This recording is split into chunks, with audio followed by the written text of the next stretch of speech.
Today, I'm joined by a special guest to talk about the Make America Healthy Again movement, about the Dr. Fauci situation, and much, much more. Dr. Simone Gold, thank you so much for joining me. Thank you. I'm delighted to be here, Stephen. So you are someone that I followed through the scamdemic and enjoyed the information that you were putting out on medical freedom and trying to make America healthy again before that was even a catchphrase. So I want to definitely go through that. Just some background for my audience. Dr. Gold is a brilliant physician. She is an author. She also started a healthcare network, Gold Care, where people can get access to really great medical care. The first thing I wanted to jump in with you on is RFK Jr. This guy, I believe, is going to get a lot done.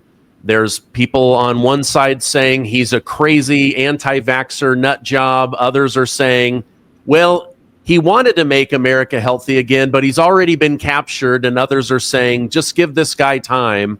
He's already got some things in motion. We'll talk a little bit about that. What are your thoughts on the Make America Healthy Again movement and RFK Jr. being confirmed as the new Secretary of Health? Yes, I just want to add for the audience that in addition to being an attorney, in addition to being an emergency physician, I'm also an attorney, which did inform and does inform how I think through these matters. I am a huge fan actually, of Bobby Kennedy Jr. I've known him for probably 5 years now. We met during all the COVID lies. He is a thoughtful, intelligent, very kind, highly intelligent person. I do wish people who had originally supported him but are getting nervous would just kind of calm down. It's very difficult to get anything done in Washington. You have to do it carefully. It's threading a needle for sure. Big Pharma runs the government, not the other way around. He has his hands full. This is not a man who is confused on the issues. This is not a man who can be dissuaded or captured. You know, he's not there for power. He's not there for fame. He's a Kennedy after all. For example, a lot of people criticize his op-ed on measles, and they said that he was retreating because he spoke about the MMR vaccine. But if you read the body of the editorial he wrote, he actually advocated for vitamin A, which is very important if you get measles. And I can't think of any other instance in which our federal government has actually recommended something that was not financially beneficial to the pharmaceutical industry. So I have a lot of faith, and I think it's going to be good times ahead. Okay, great. I wanted to just go through a few things. So right out of the gate, he cancels this huge push for the flu shot. He's setting up a commission to study vaccine safety and efficacy. He's changed the rules around food companies being able to hide additives in their food, whether they're safe or not. Many of them are completely banned over in Europe. He's called for an in-depth study of the cause of autism. He paused a $460 million COVID vaccine pill study, and he wants to get ultra-processed food out of school lunches and much, much more. Your thoughts on these first big changes that he's making? I can't believe I'm living in a time when the presidential administration actually is paying attention to the health of Americans. This has never happened before. Let's not lose sight of that. This is very, very encouraging. I was not a person who paid attention to big ag. I barely paid attention to big pharma before the last 5 years. So the fact that he's tackling both is really very exciting. I was over in Japan and Europe last year, and I did a little taste test of a couple of fast food places, McDonald's, and the food really tasted the same, but they had many, many, many less ingredients. It's actually completely solvable in our country. You can force the private companies to do the same thing for us that they're doing over in other nations. It's a scandal of high proportion that we put essentially poison in our food and poison in our water. So I'm excited at all these changes that he's starting. Yeah, that's a really good point. It's like you can't say, oh gosh, McDonald's is going to have to redo their entire menu. They're already in other countries with better menus, healthier menus. The same. They have like French fries. They have French fries over there. So that was one of the things I did a taste test. And they have 3 ingredients it was in Tokyo. And they, in our nation, I don't know exactly. I think there's like 12, because there's a lot of preservatives. What is that? Oh my gosh. And Europe won't take our food, so we don't get to export our food, American food, farmers, because they believe that the food in America is poisonous. And based on our bodies, chronic health, inflammation, I would agree with them that it does feel like we're being poisoned compared to a couple of decades ago. Yes, we have a lot of reasons for obesity and diabetes and pre-diabetic conditions in our nation. This is only one of them. But the poisonous and addictive qualities of our foods is a piece of it. There are other problems, like we're more sedentary than we should be, right? We're very car culture. But the government's role is not to make things worse for its citizens, not to allow corporations to profit by putting in highly addictive and highly processed ingredients that are not necessary for the food. Just make the companies do it better. They do it in other nations. Yeah. So in the last 24 hours, I saw a big story that came out.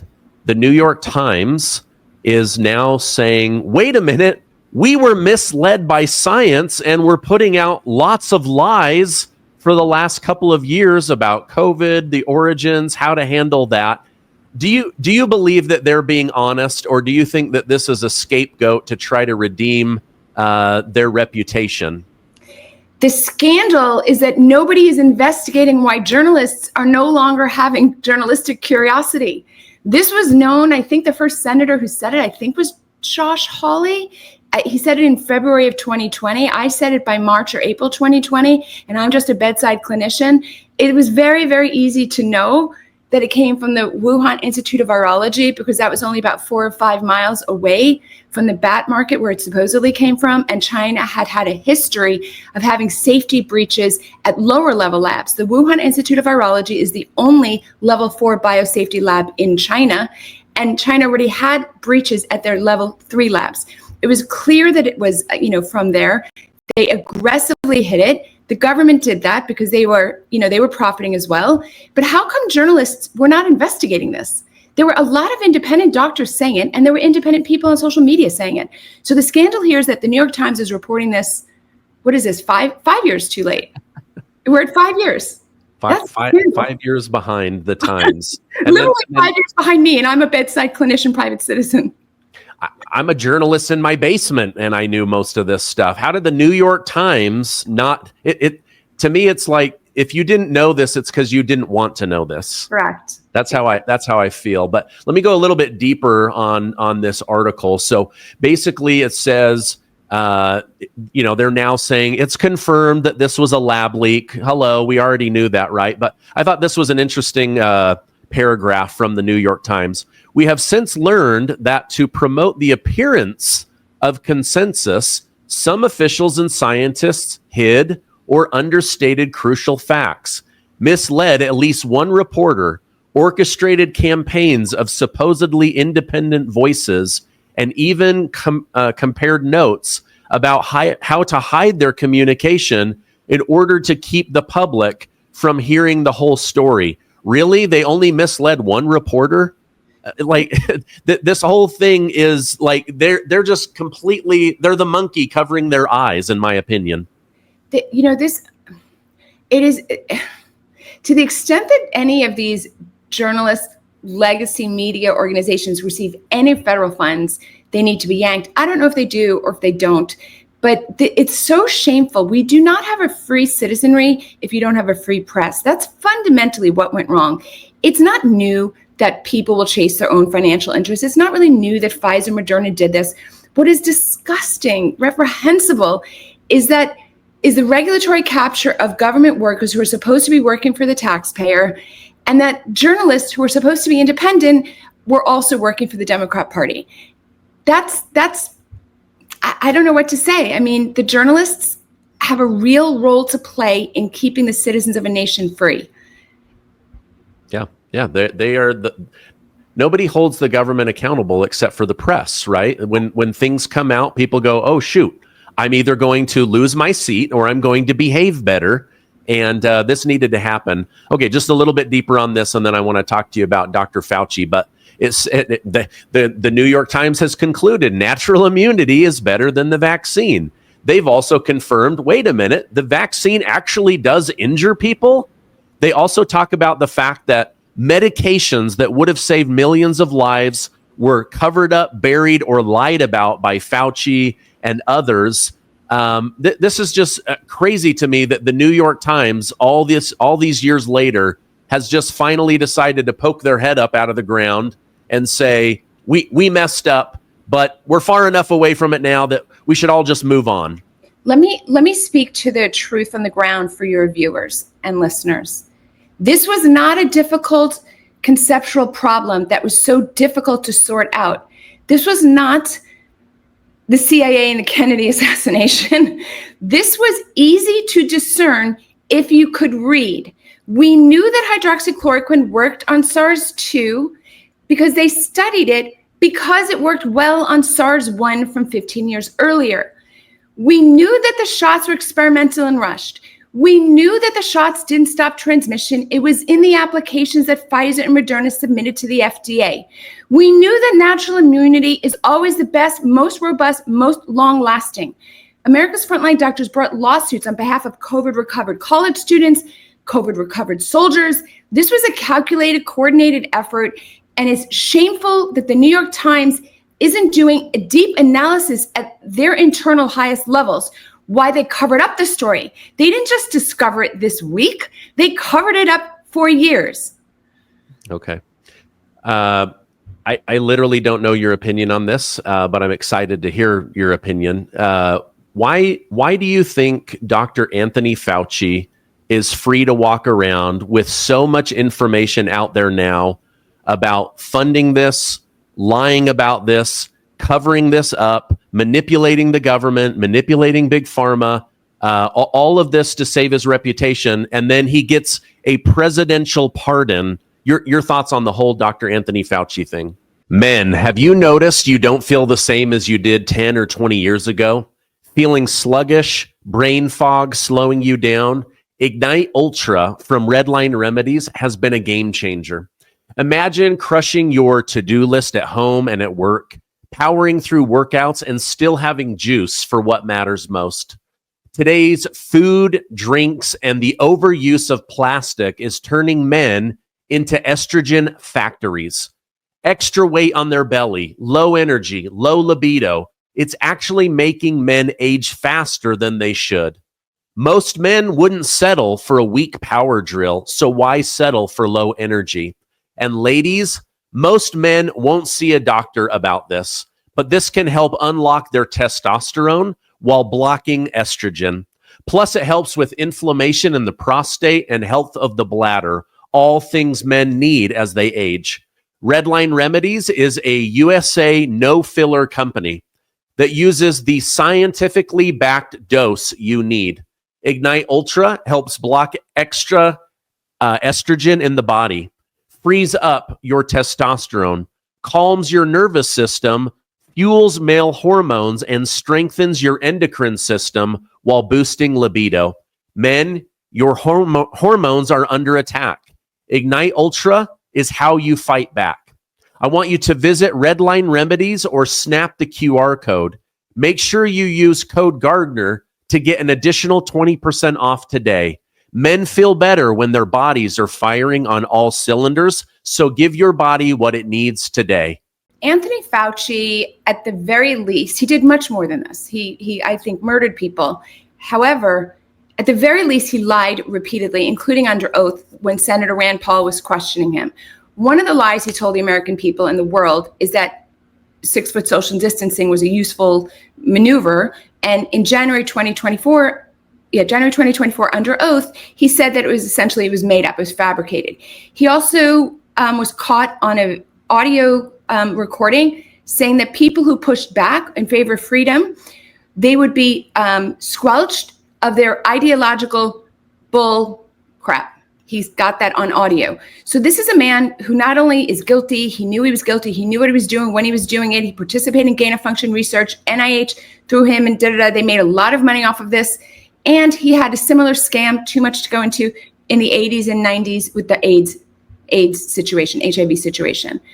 He's free at the moment because there's an auto pen that signed a pardon for him. However, I'm a lawyer. I don't see how an auto signature can possibly be valid legally for honestly for any of these maneuvers. The intent is not the signature. The intent is what the president meant when he did it, right? So if he didn't actually sign it and he can't say his intent, it didn't happen as far as I'm concerned. So I don't know what the future will hold. It seems to me that it may be that President Trump doesn't ever really want to go back and revisit this. It will be up to him to decide what he thinks is best for the nation. I would like our nation to go forward in truth. I think when you go forward on lies, it's very destabilizing. So I would like to see him prosecuted for that reason, not for revenge, but because it's destabilizing to proceed the rest of these years on a foundation of lies. Yeah, I mean, you just a few minutes ago, you brought up the CIA and JFK's assassination. We've been living under lies for decades. It's been harmful. It's bred mistrust. It's made people, they look crazy if they have a theory that's conspiracy theory, and then those conspiracies end up being true. But then you're gaslit, you're called names, you're shamed and humiliated. I just think exactly. That's why I reference it. That's what I want to avoid this episode becoming. Way more than half the nation knows, probably 3/4 of the nation agrees with this. And I say that even if you're not political, most people who took the shots ended up getting COVID again or for the first time. So there's a whole huge swath of the American population that knows that the government lied to them when Biden and Walensky and I forgot the fellow's name, the CDC director, said that these shots stop transmission. So there's a whole enormous swath of the population that knows that they were lied to. And I think the only way to go forward and be a very stable, connected peoples is to examine the truth and then move forward. I agree with that. Okay, that just brought up a question, Dr. Gold. I agree with you. Most of the people I interact with, even those that got vaccinated, they've had their eyes open. They go, wait a minute, I think this might have been dangerous. I think I might have actually gotten really sick from this. I keep getting sick over and over. I have a mother-in-law that's had COVID like 3 times, and she's been vaccinated and boosted like 3 or 4 times, right? So, but my question or an opinion from you is, do you believe members of Congress know this and they're purposely turning a blind eye to it? Or are they really that out of touch with the American people and the truth? I think I would, just my honest opinion, I think 80 to 90% of congressmen know this, meaning all the Republicans know this and the vast majority of Democrats know this. And there's probably a sliver of very hardcore communist, leftist, not even liberals, who refuse to see it. But everyone in their life had situations like your mother-in-law. Everyone had them. I've really never met anyone in my daily life who didn't run into that situation. So, and then everybody heard Fauci say that 6 foot social distancing was like a made up number, right? And everybody saw that the masks didn't do anything. They saw the kids were harmed. So I actually think the majority, I think it's a political calculation, whether you want to revisit the past, which I think you should, because I don't think you can go forward safely as a nation. I don't want to live on conspiracies.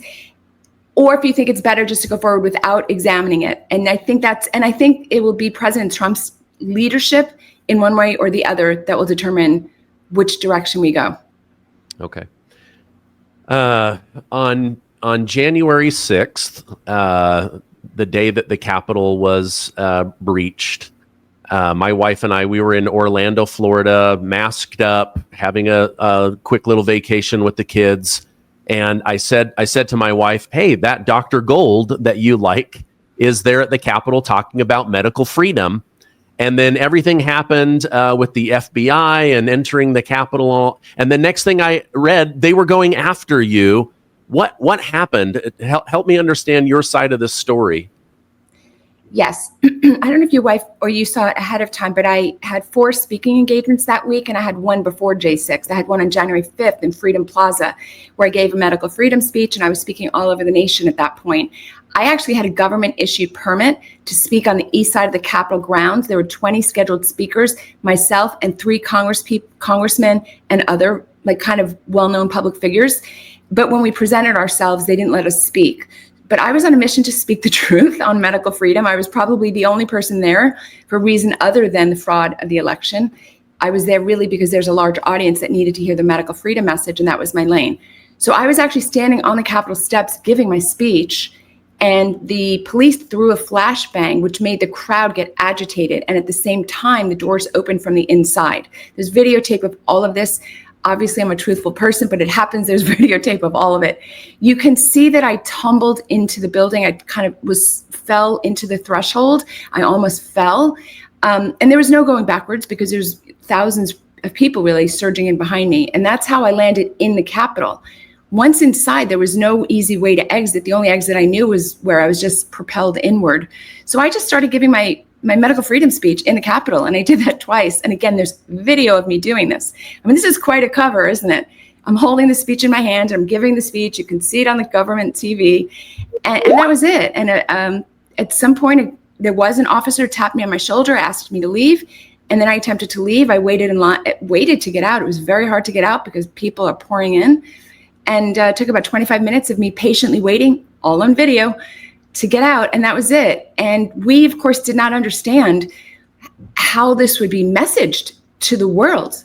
I found out later that, and as you probably know, a lot of messages that people were sending each other, like, cell phone videos that they took themselves, the carriers didn't let those go through. So the only video that people were seeing were loops of the smallish areas where people had done wrong things, like they were climbing the scaffolding or doing little things that were incorrect. However, that had nothing to do with the vast majority of people who had J6. I mean, there was at least 1 million people in the city that day. I think it was 1.5 million. I've been in a lot of crowds. I'm telling you, this was over 1 million. And people in the media were saying it was 30,000, 40,000. That's propaganda. You can clearly not confuse 30 or 40,000 with over 1 million. That's not possible. And then 12 days later, while working in my apartment, I just endured the absolute most horrific FBI SWAT team raid on my apartment.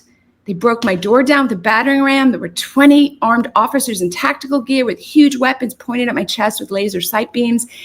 And I was handcuffed and shackled and perp walked in front of the neighbors.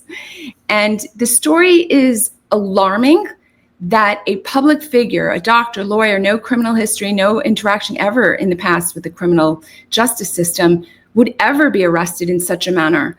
There are rules why and when you call a SWAT team, right? Prior criminal violence, gang affiliation. But when you call huge SWAT team force on someone like me, you're really trying to intimidate the citizenry. And frankly, I think you're trying to get the person killed, because you've got all these officers who have been told that they're about to arrest a highly dangerous person, and they're very rushed on adrenaline. And so I think they'd be very happy if they took out people like me. And so there's reasons for this, and this became the subject of my book, because I needed to show the American people that kind of this fascist infrastructure where people just follow orders, even when they make no sense, is already part of American culture. And I want people to see it and respond to it. And in their own life, when they encounter these moments, not to comply with things that they know are wrong. I plead with the officers. I hope they read the book. They knew they were doing the wrong thing. I could see it on a lot of their faces. So it was amazing what the government did to me. Wow. That's just a taste. That's way worse than I expected. Oh my gosh, I'm so sorry that, on the one hand, you're like trying to point out to the American people, you're living in a narrative, you're being fed propaganda, they're hurting you. And then fast forward, you are now living in their narrative, their propaganda, they're trying to hurt you. Unbelievable. This is crazy. Is there a lawsuit against the government on your behalf? So, Jace, we started a collective group called wearej6.com. We urge anyone who's interested in the subject to come listen. We live stream every Saturday, noon Eastern. And we are J6, and there needs to be restitution. I believe that this administration wants to make that restitution. This is analogous to what the federal government did to Japanese citizens in, I think it was 1943, 1944. I forget the years, I need to check. But we interned Japanese Americans because we were afraid as a nation because of Pearl Harbor and all of that, right? I understand the fear, but that doesn't mean you can pick up peaceful non-criminals who are citizens and just throw them away. The same we did it to Japanese Americans, we did it this time to conservative Americans, politically conservative Americans. This should highly alarm people. There's so many aspects to the story that you just have to read, Stephen, and I urge everyone, please consider pre-ordering it on Amazon, Selective Persecution, because you need to be aware of this. Let's say you're listening to my story and you say, you know what, she's guilty of sin, she was there at J6. Let's say you believe that, no problem. Does that mean you also punish everyone who knows me? People who worked with me were punished. My minor son was punished. What do I mean? These people were put on no-fly lists by our federal government. My minor son was followed around in the airport for 4 to 5 hours every single time he flew for almost 2 years. The TSA would descend upon him, 4 to 6 agents, and be with him the whole time. Is that the America that you really want to live in? I ask, these are serious questions, the kind of country you want to live in. So I put all the receipts. It took about 2 years to write this book because I wanted to have all the documentation. So it's quite a story. It's honestly, it's like a John Grisham novel. Yeah. Like if you hadn't lived through it, yeah, you would go, oh my gosh, I can't believe this person survived this crazy experience. Did you ever feel like you were out of your own, like you were observing your own life and feeling like you were in like the Twilight Zone or something? Very much. I would say the time I felt most like that was, I'm not sure if you knew, but I was not, after being arrested and taking a misdemeanor trespass plea, I was actually thrown in prison and I was put in a maximum security. Again, this is one of the things that I'm demonstrating to everyone who's listening. There's something wrong with the system if you put someone like me in maximum security prison. Nonetheless, there I was, and I was in isolation for 9 days, and nobody would say anything, and I thought I'd be there the whole 60 days. But just finding myself in an isolation 6x10 cell, which is an overwhelmingly mentally torturous experience. And then when I was moved to general population in a maximum, it's completely surreal. There's no way to describe it. But you know what I did? You have to be optimistic. And you have to also be a realist. So there I was in this crazy situation, and I went in with the intent to do something positive, and I had very limited options. So I interviewed all the women, and I intended to make that a book, didn't have the time, but it's a chapter in my book about why all these women are in prison, because the stories are not what you would think. Why are women in maximum security? Read the chapter. It's going to change your mind about what we think of as law and order and the judicial system and the Bureau of Prison. The Bureau of Prison is really like just another bureaucratic institution getting big in order to feed itself. It's disturbing. Okay. One thing that I want to hear from a medical professional and a lawyer is why on earth were previously known drugs not used to treat people, and when they went after those doctors' licenses. They destroyed the reputation of Nobel Prize winning medication that is now being touted as like a miracle drug. Why was all of that in order to lead to a vaccine so big pharma could make billions and billions of dollars? Help me understand that, Dr. Gold.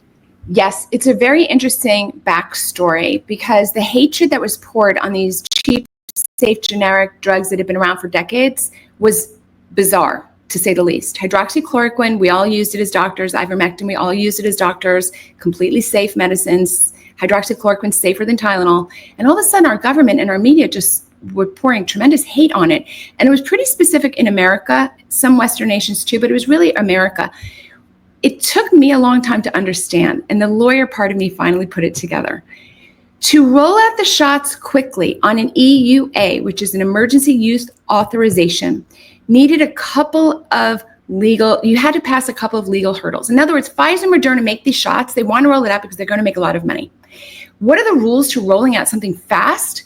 There has to be no other treatment available. It is an absolute mandatory requirement of getting an EUA. You cannot get an EUA for this new shot if there's something else that you can use that's been tested and tried and been around for a lot of years. That makes sense.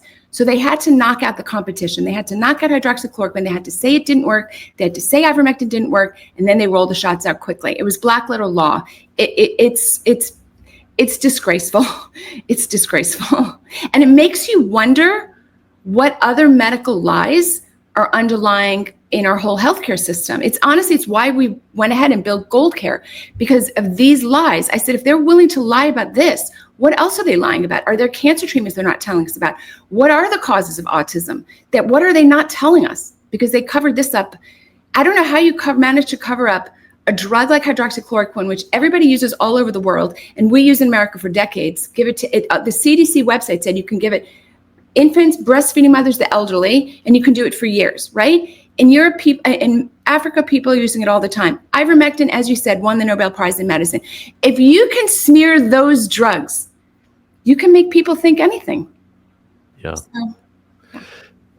So strange to me how, you mentioned I think you said ivermectin is safer than Tylenol.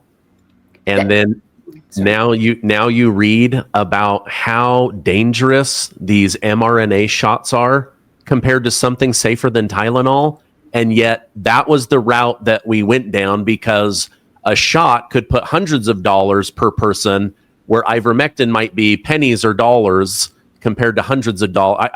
I think this whole thing was a giant lie. Dr. Fauci played a huge role in it, and Big Pharma came out ahead. And now, like, everyone's just like turned their head, like, well, we'll just let them continue to kill people. That's why we have to get to the bottom of it, because there's so many reasons you have to get the truth out. Here's just a small but serious example.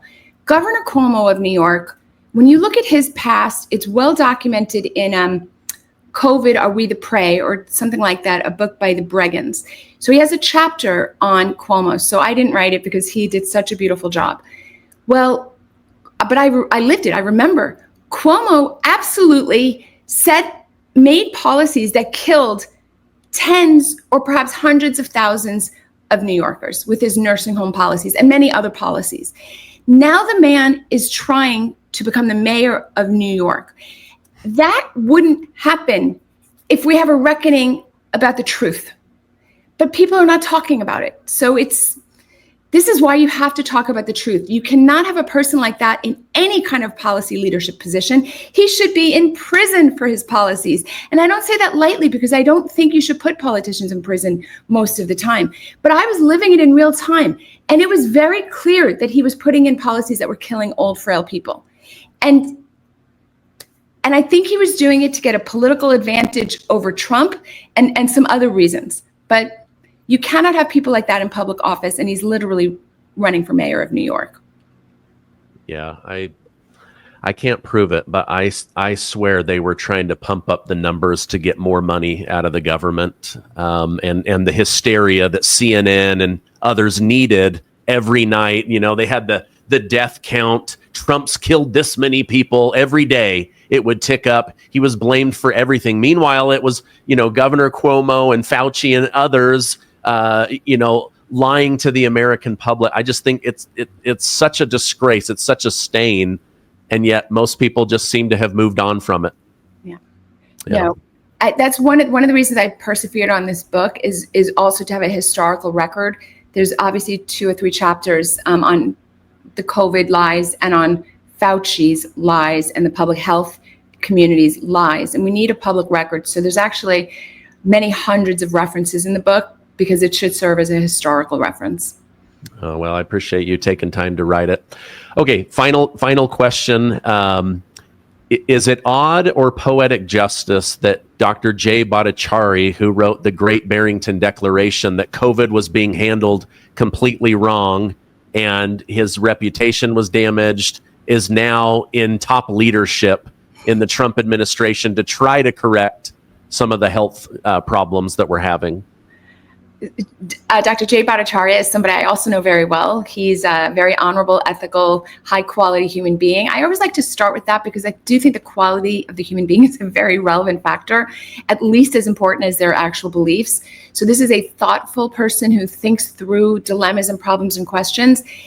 He and I were actually not lockstep on issues. You know, he was very focused on the lockdowns, which of course I was too. We were lockstep on that, but there was more, you know, we disagreed on things over the shots, and he wouldn't really speak out as much on early treatment, for example, but he's always been against mandates. He just thought that that was very illegal, unconstitutional.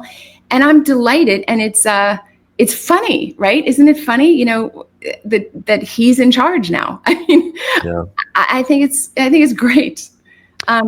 But it would be like them making you the Capitol Police. Exactly. After what happened to you at the Capitol Police, you know, like I agree with your assessment. When I interviewed him, I was like, okay, we're lockstep on a lot of stuff, but he just was like hesitant, I think, to come out too strong against big pharma and the vaccines. Now, I think with a little bit more experience and good people around him, maybe that will change. But I found him to be an incredibly good human being when I interviewed him. You are correct. And there's also different roles for people to play. I know that he heard me, and I know that his thought process was influenced not only by my stance on early treatment and the vaccines, but also what I endured from J6. He was one of not so many people who called to tell me how sorry and sad he was about the whole thing. So this is a fine human being, and he will navigate it thoughtfully and intelligently. And honestly, the NIH is a behemoth organization. It's not as though it can move, you know, so rapidly. So, you know, it's a tough job, but he's also quite bright, and I'm looking forward. I would like the NIH to stop funding partisan journals, for example, medical journals that are completely partisan. You know, if there's any funding from the NIH to them, there's a lot to do. I hope he gets it done. I know. Yeah. Godspeed to him and RFK Jr., because I know they would probably do it differently if they could, but there is a lot of bureaucracy, and I think they're trying to build an airtight case against certain things if they're going to make a big public shift. But right now, cleaning up the food, cleaning up the baby food, I feel like they're taking steps in the right direction, but it's going to possibly take the full 4 years, maybe longer. But yeah, Godspeed to them. Dr. Gold, I know your time is valuable. Thank you for sharing it with us. I'm going to put some direct links down below. People can go check out the new book on pre-order that's coming out. If people want to learn about Gold Care for their health, where do I point them towards? I welcome everybody to come join us. It's very simple, goldcare.com, goldcare.com. This is where you can find accurate medical information and independent physicians who are not bought and paid for by big pharma, goldcare.com. Okay, I'll put that direct link down below. Thank you so much for coming on. I hope you have a great rest of your day. Thank you so much, Stephen.